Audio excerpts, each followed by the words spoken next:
Olá pessoal, tudo bem com vocês? Como vocês já devem saber, eu sou a Janine e sim, eu sou bipolar. Esse é o nome do canal e como prometido nos episódios anteriores, hoje a gente vai falar um pouquinho a respeito da internação psiquiátrica, com o intuito de desmistificar algumas ideias a respeito desse processo de hospitalização que por vezes é extremamente necessário no quadro da bipolaridade e de outros transtornos mentais.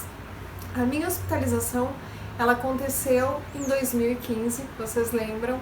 Eu pedi ajuda para minha mãe e ela me levou até uma unidade básica de saúde em Júlio de Castilhos, no município onde ela residia. Nessa unidade básica de saúde eu fui encaminhada diretamente para o Hospital Universitário de Santa Maria. A médica que me atendeu na época era minha conhecida, inclusive tinha sido minha colega de faculdade na adolescência, no final da adolescência, ali início da idade adulta. E quando ela me observou, ela viu que o meu quadro de depressão era muito grave e que muito provavelmente, mesmo que minha mãe tivesse a melhor das intenções, ela não ia conseguir cuidar de mim em casa naquele momento, porque a minha vida estava correndo perigo. Eu de fato estava muito debilitada e precisava muito dessa internação, que foi feita então toda via Sistema Único de Saúde. Eu fui internada no dia 12 de março de 2015. Eu guardei muito bem essa data na minha memória. E lembro muito bem dos primeiros momentos que eu estava ainda um pouco sonolenta, debilitada por causa da depressão, mas também sonolenta em função da medicação que me prescreveram nesses primeiros dias. E eu lembro de ouvir algumas vozes, alguns rumores, mas eu não sabia muito bem como é que as coisas iam acontecer.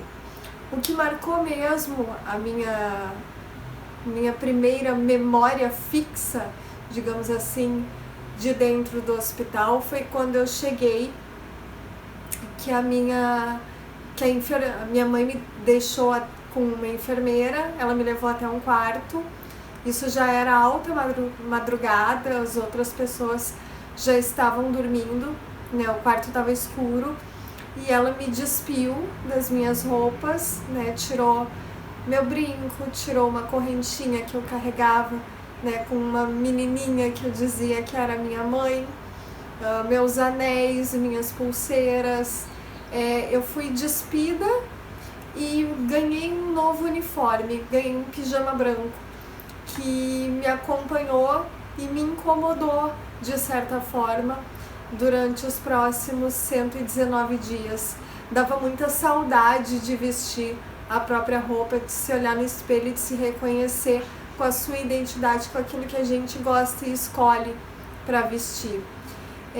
Mas essas primeiras memórias eram muito difusas.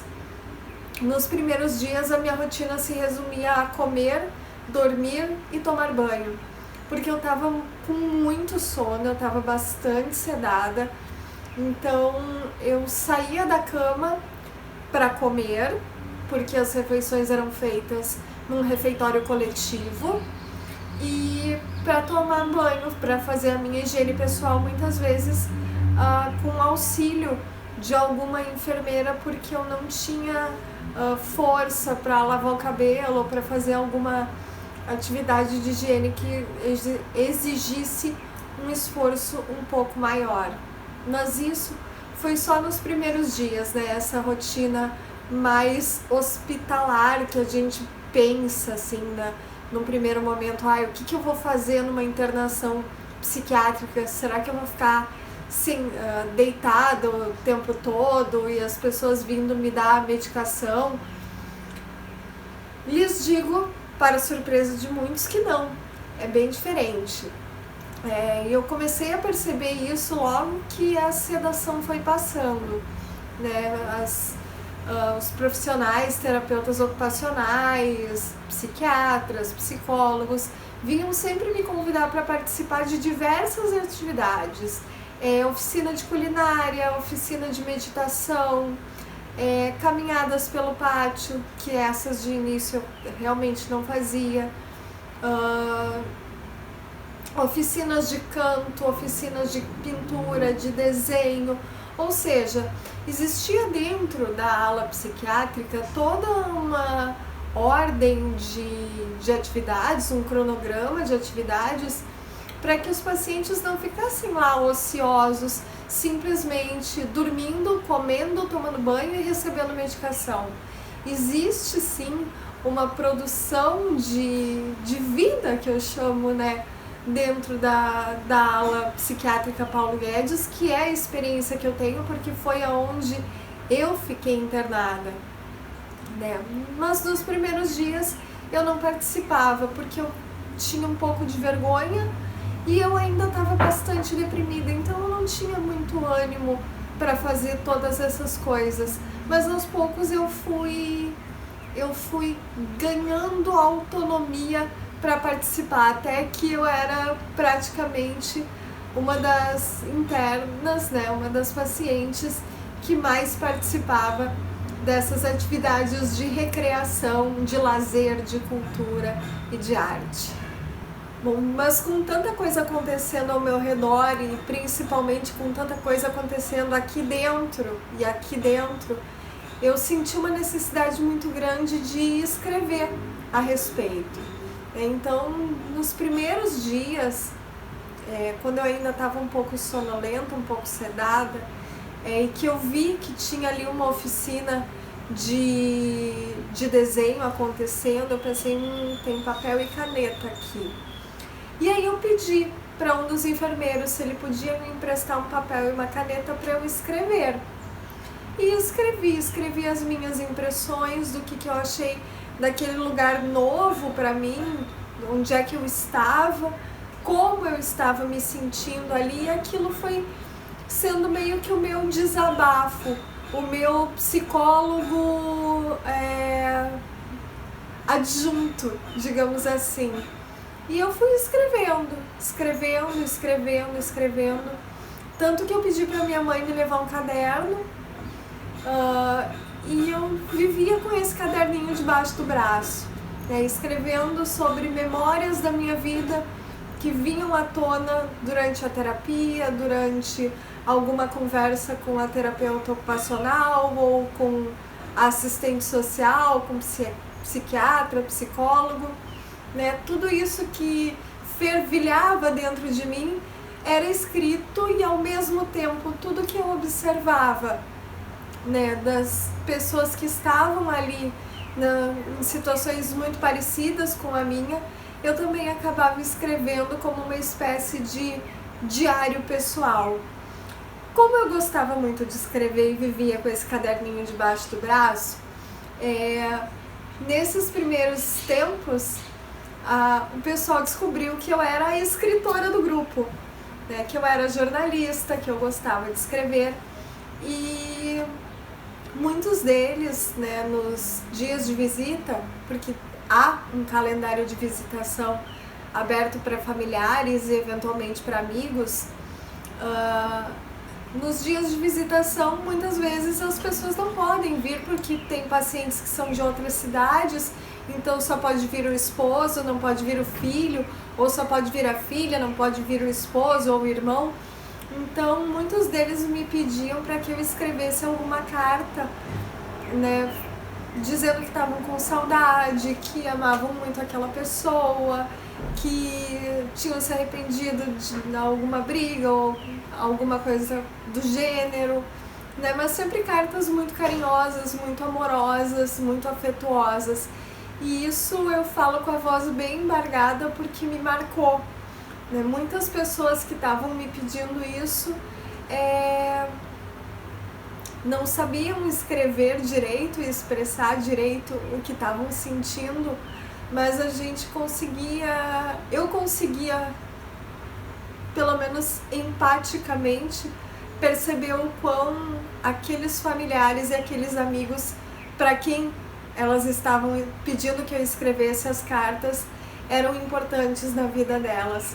E assim eu me tornei meio que a Dora da Central do Brasil ali na Paulo Guedes por um bom tempo. Como eu falei para vocês anteriormente, né, sair da unidade psiquiátrica era um desafio para mim. Isso no sentido de fazer visitas a ambientes externos, né, dentro da internação.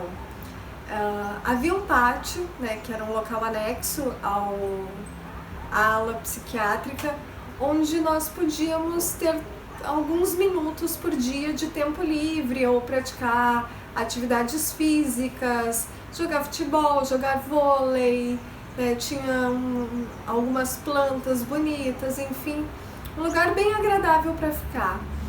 E todos os enfermeiros, enfim, acho que toda a equipe de saúde torcia muito para que eu conseguisse sair, porque eu cheguei até a unidade psiquiátrica com a queixa, né, com o problema de que eu não conseguia sair na rua sem fazer xixi na calça, né, de tamanha crise de pânico que me acometia, né, e lá pelo 30º dia finalmente eu consegui sair.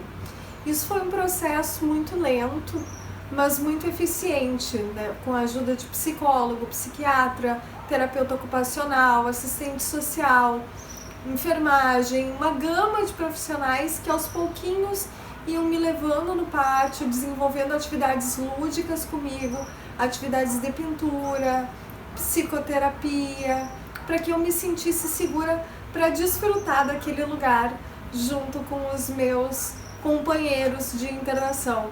E eu digo que eu desfrutei muito, eu joguei muito vôlei, eu joguei muito futebol, eu fiz caminhada, eu curti bastante aquele lugar. Passados quase 2 meses da minha internação, eu comecei a pintar alguns desenhos, né, a colorir. E eu coloria desenhos extremamente complexos, coisas que eu demorava, sei lá, das 8 da manhã até as 10 da noite, colorindo uns 2, 3 desenhos por dia. E isso se estendeu por dias a fio. A Janine, que chegou depressiva, que chegou sem ânimo, sonolenta, sedada, dopada, foi levando o humor de uma maneira que eu fiquei muito mais agitada, muito mais, como eu dizia, com a mente inquieta. Eu participava de todas as atividades de grupo, eu participava de todas as oficinas, eu tinha sempre muita energia para gastar durante o dia. E isso, é claro, acendeu um imenso sinal de alerta, mas não na minha cabeça, na cabeça da minha psiquiatra.